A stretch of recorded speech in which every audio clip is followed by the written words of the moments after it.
Hi, everyone, and welcome to another episode of Person Behind the Profile. And this week, I have a special guest with me from my network, Russell Fairbanks. How are you, Russell? Hey Amy, great. How are you? I'm good. I'm really glad you got the memo and we were able to color coordinate our outfits today.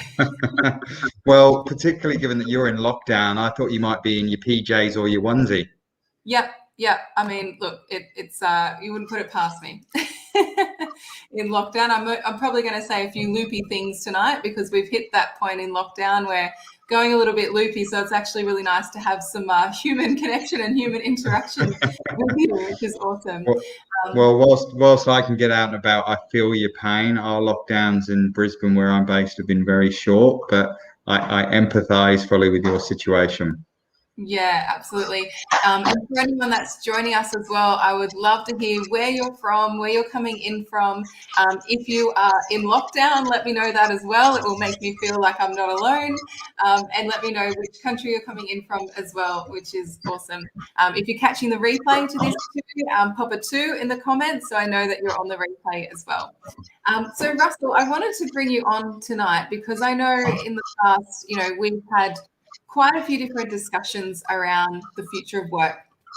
And, being the Director of Luminary Partners, I just thought you'd be a really good person to sort of speak to some of the things that are happening in our world right now, share a few of your insights. So for those that don't know you, for those that are coming across you for the very first time, give us your little 30-second intro around who you Yeah, are and who you help. thanks, Amy. And you're right, actually. If I think back to some of the conversations we had a couple of years ago, we're living that reality. The things we were predicting would happen in the workplace and for leaders and employees then are lived experiences for many of us today. Yeah. So Luminary, we're in an executive search and leadership advisory firm. So we most often work with boards, chief executives and senior executives, probably in 2 areas. Firstly, helping them find talent to aid their transformation journey. So that's the recruitment part, but also developing leaders. And increasingly, as we're finding in a fast changing world of work, that's building leaders with different skills, drawing upon knowledges and experiences they formed in their careers, but adapting to the fast-changing, ever-changing world of work. And I guess this evening, that's probably some of the things that we might touch on. Yeah, absolutely. And I remember thinking back, I'm pretty sure we met up when I was in Brisbane and it was right before the pandemic. And we were having a conversation around the future of work and we're talking about, robots coming to steal people's jobs and AI and all of those things. And then literally overnight, in the next couple of weeks, the conversation completely changed. And I know that, like you said, a lot of the things we were speaking around actually happened, more remote work. We were really pushed into this work from anywhere environment, work anytime, anywhere. And so it's really interesting to see some of those things. And who could have predicted a pandemic? But I do remember. Well, you're right. And you're right, and many of those mega trends around automation, the robots or artificial intelligence. I mean, but they're still there. If anything, what the pandemic has shown is made the technology that was already at our fingertips more readily available. It's the tipping point that forced us at our kitchen table or in our home offices to pick that technology up, because to stay productive, to stay engaged at work, we had to use it. And notwithstanding, as we've said previously, interruptions from our pets or Woolworths or Amazon deliveries, or for those people who are homeschooling. I mean, who would have thought that our next generation have had to adjust to, they're running their school curriculum on their home tablet or PC. Absolutely. I think there's just been, a whole new world where it's kind of felt a little sink or swim. I think people have had to adapt. They haven't had a choice. So what are you seeing in terms of, like, now that we're in this world, now that, the pandemic is here and everyone's at different stages and going through it, what impact has that really had for, say, leaders within organizations? What are some of the real problems and challenges that you've seen has really come to light, I guess, in the last sort of year or two? Well, great question, Amy. And look, I'm a perennial optimist, and Yeah. even during the depths of the pandemic, when I was perhaps even questioning the legitimacy and the future of the business that I own. Yeah. The reality has been that is enormous opportunity, and for leaders that are adapting to that opportunity, it's one that we aren't going to see. I think it's quite clear we're not going to see the snap back to how things were. Yeah. The days of being in a 9 to 5 cubicle, the slave to the desk. I think for many people, particularly knowledge workers, that's now over. Yeah. And there's a real opportunity now to change work models and work modes so that we get the benefit of flexible remote working. And in fact, we've conducted a number of surveys, both inter-organizational surveys, but sector-wise. And increasingly, what's becoming very clear is that employees want that flexibility. They don't want to give that up now that the genie's out of the bottle. And for transformational leaders, they're actually realizing that with the right way of managing their network, managing their teams and their employees' well-being in a different, and I'd say uniquely human way, actually drives much higher levels of productivity. So there's countless surveys that have shown this. And I think that's the opportunity and the benefit we now need to harness. Yeah. And I think, you bring up some really great points there, Russell, because I think, pre-pandemic, a lot of the thoughts that some leaders had that I would speak to was around, well, if people are working from home, they're less productive, or can't happen, it was impossible. And it's really interesting to see that some of those roles that people thought were impossible to do from outside of an office are actually being done and are being performed, really well in a lot of cases as well. And you're right, it's that conversation of, now someone has been, working from home in their slippers, with their cat sitting beside them and their kitchen 2 minutes away from them, and having that conversation around, well, if they do have to go back into the office and maybe have an hour commute each way, like a lot of people I'm finding just aren't happy with that. Yeah, well, I think the other thing there is, this whole notion of being visible, management by visibility for both the employee and the manager has definitely shifted. And that's a good thing. It means that you're empowering your people to use their time efficiently. You're also putting a lot of that ownership and accountability back to your employee and your teams, which I think in terms of giving people the opportunity to be creative, to interpret where they can add value and make a difference, it can only be a good thing. The challenge, though, I think for employers is as we increasingly go to this whole notion of remote or more remote and flexible working for some of our employees, is how without that visibility you're going to encourage promotion. How do you stay connected so that that you've got a high performer and want to keep them engaged? And the cultural implications are obviously quite obvious. From having the opportunity to work together side by side and form that culture, the organizational culture is going to look very differently as it may have done in the past. I don't know if you saw, Amy, recently.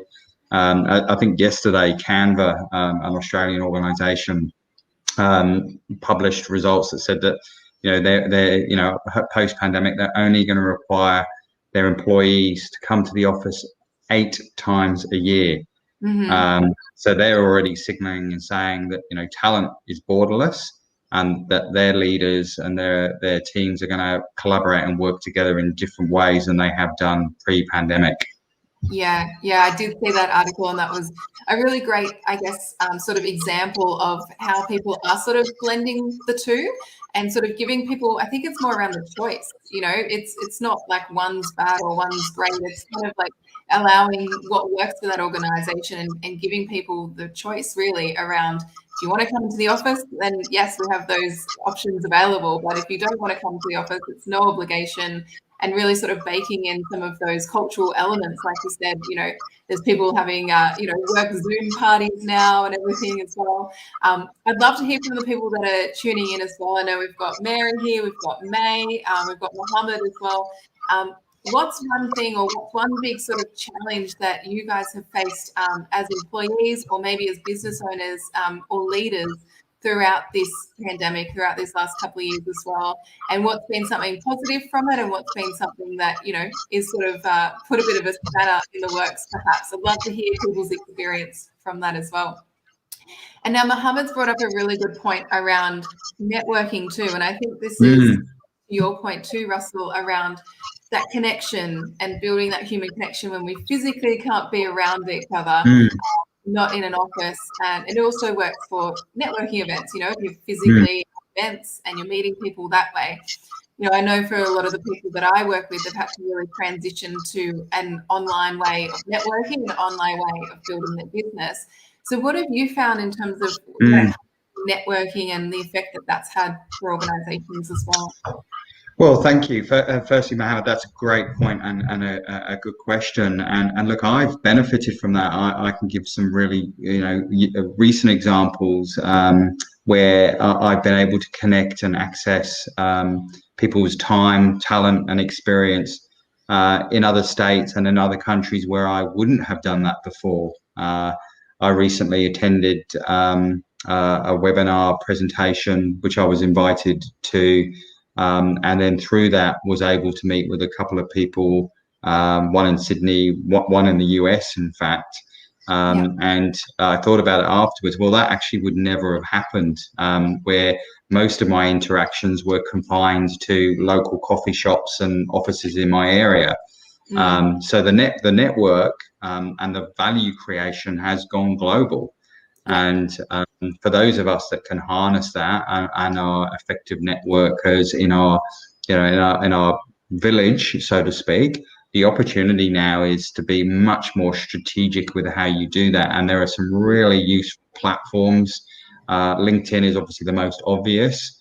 It is. And how do you build a brand that allows you to connect with people that you wouldn't otherwise in your normal daily activities connect with? And I think that's wonderful. And if I think about in our organization, the new connections we formed over this last year, they really wouldn't have been, they possibly would have been, possible before, but that acceleration of those relationships has certainly occurred as people become more familiar with and using technology and connecting like this. Yeah, definitely. And I think that's kind of the sentiment for a lot of people as well. I remember years and years ago on, say, like a platform like LinkedIn, people wouldn't connect with someone unless they'd actually met them in person. It used to be the way where you would meet someone in person, then you would look them up on LinkedIn and connect. And now it is more so around, making that first step is usually an online step where you are connecting with someone online. And then perhaps it becomes an offline conversation. Amy, look, it's so true. I mean, this is a pre-pandemic story that has kind of evolved since, but I read a book and this is on a flight to the US a couple of years ago. I really enjoyed the book. I found the author, DM'd them, left it at that. But actually what happened during COVID, where they were in lockdown in Melbourne and I was in Brisbane, we started to form a connection, and then we found areas that we could collaborate. And then through that, we've accessed each other's network to do other things. And, to me, that's a great example of where that offline digital relationship evolves and is aided by the platforms that we can now use. Yeah, I think it's brilliant. And I'd love to tap into a bit of your optimism here, Russell. I know that you're an eternal optimist. So I'd love to tap into that and sort of if we think, a few years ahead, I know it feels pretty unpredictable for a lot of people. We don't feel like we can forward plan a lot of things right now. I can't even book a plane ticket with any confidence, but one day that will change. And so if we think ahead and we think about, the future of work, the future of leadership, where organizations are heading, what are you seeing in the space in terms of where do you think things are heading in terms of some positive things and maybe some things that, leaders need to be a little bit mindful of as well as we sort of forecast out, the next 2, 3, 4, 5 years? Yeah, look, I think, when you have a global health crisis of the proportions that we've had, the emphasis and focus on people's well-being, safety, their mental health, how they're going, has certainly, moved the human element of management or leadership much further up the scale than it would have been before. And whilst it's not a new phenomenon to talk about leaders who are, emotionally available or connected to their people, I think we touched on this earlier. I mean, we now have a unique insight into people's lives that we didn't have before. We're having a conversation. You're at home. I'm at home. We can see each other's backgrounds. Pets might make an appearance. All of those factors. Always meetings. I'm surprised he's not here right now. The reality of that now is at work, we're not just bringing a work version, we're bringing our whole selves. And I think, for an organizational design, employees will be at the center of that, but not just from a work self, the whole person. And I think, the leaders that understand that they are available, they are genuinely empathetic to their employees' needs or their team's requirements, they're the ones who are already ahead of the curve. But they're also the leaders who are courageous enough to look in the mirror and actually ask those questions. What type of leader am I? What can I do for my team? That servant leadership approach. But they're also the ones that are planning for the future. So they've always got a contingency plan for what might happen if there is a pandemic 2.0 or a COVID-22 or whatever it might be. They're thinking ahead and planning for those eventualities. So I think the skill set there is around, obviously it's about empathy and genuine care factor with the employee center of the organization. But also work structures and work patterns that are adaptable, flexible, people with a resilience for change. I mean, those were attributes we were recruiting for pre-pandemic. Certainly, they've moved up the list of priorities now when we're recruiting leaders today. Yeah, well, it's essential, to have more of that agile approach to work, I guess, in terms of the current environment. And I think you raised some really great points there. And I'd love to hear from people that are tuning into this as well. What's one prediction that you have in regards to where the world is going with work, future of work? What do you think it looks like? What are you seeing in your environments? I'd love to hear. Do you think we'll be 100% remote all the time one day? Do you think it'll be more hybrid? What do you guys think? I'd love to hear from you. And Russell, I guess when it comes to thinking around the employee side of things, for people that have found themselves and they are in a bit of a turmoil situation, I know from the people that I talk to and work with, a lot of this has really brought up some questions for a lot of people around, am I in the right career? Is this how I really want to be working? Am I comfortable working from home? Is it something I want to keep doing, like we spoke about earlier? Is it something where I'm just dying to get back into the office because I need to gossip with my colleagues about the latest reality TV show every morning? I think for a lot of people, it's thrown up a lot of different questions. So what are some of the lessons do you think that employees can really take from this whole experience? And if you think about the future of work and where it's heading, what should employees be thinking about in order to be successful in their careers moving forward? Yeah, look, and I think this applies to people at all levels. Is when we've gone through a crisis event like we have, this is a good point in your life, your time to actually take stock of what's important.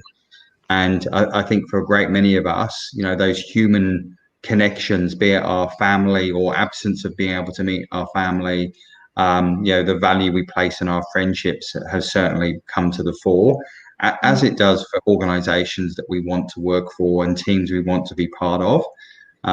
So that purpose, understanding your own why, The why of work, I think, is critical. Look, it's really hard for anybody when you're in the cut and thrust of your job, whatever your role is, whether you're a small business owner trying to keep your business afloat, or whether you're a leader and you have responsibility for people in their lives, or if you are a barista or working in a bar. I mean, they've got very different challenges around the very nature of their work and ensuring they've got stability of income. But I think, understanding, the why, there is absolutely an opportunity here. And I've seen this repeated over many career transitions now, of the people that have actually said, well, do you know what? This is a point with my skills and experience. I can take this here. And then having the conviction and courage to do that. Those are the winners in this situation. And I would probably encourage anybody to, start thinking about the things they want to do more of in the context of that why. Yeah. Maybe the things you need to stop doing, and be disciplined about that. Stop the things that you get no enjoyment from, and think about where you can get work and life fulfillment. Yeah, I think that's a really, really great way to end this conversation, Russell. I have absolutely loved chatting to you. I think there's been so many gems of wisdom that you've shared with us today, from all different angles when it comes to leadership, recruitment, the future of work, and what's really happening. And I think it'll resonate with a lot of people that have joined us today. Thank you for everyone that has joined us. I would love to hear from you. What has been the most valuable thing that you have learned tonight? What is one thing that's stuck in your mind from this conversation? Let me know in the comments. And Russell, for those of you that would like to reach out and connect, where can they do that? Yeah, so LinkedIn, please hit me up, DM me, connection request. Love to connect, and if I can help you on your journey, that's where you'll find me. Yeah. Always an obvious one is LinkedIn. I always have to weave it into the conversation some way, somehow. And for those of you who are wanting to look at really building your network, building your brand and your business on LinkedIn, you are also welcome to go and grab my LinkedIn blueprint, which you'll see on the screen there at amylsmith.com/blueprint. Really good place to get you started and getting you to expand your networks on the platform and meet some really cool people along the way. So thank you so much, Russell. Thank you to everyone that has joined us. Thanks, Amy. My absolute pleasure. And I will see you next time on the Person Behind the Profile series. Bye for now.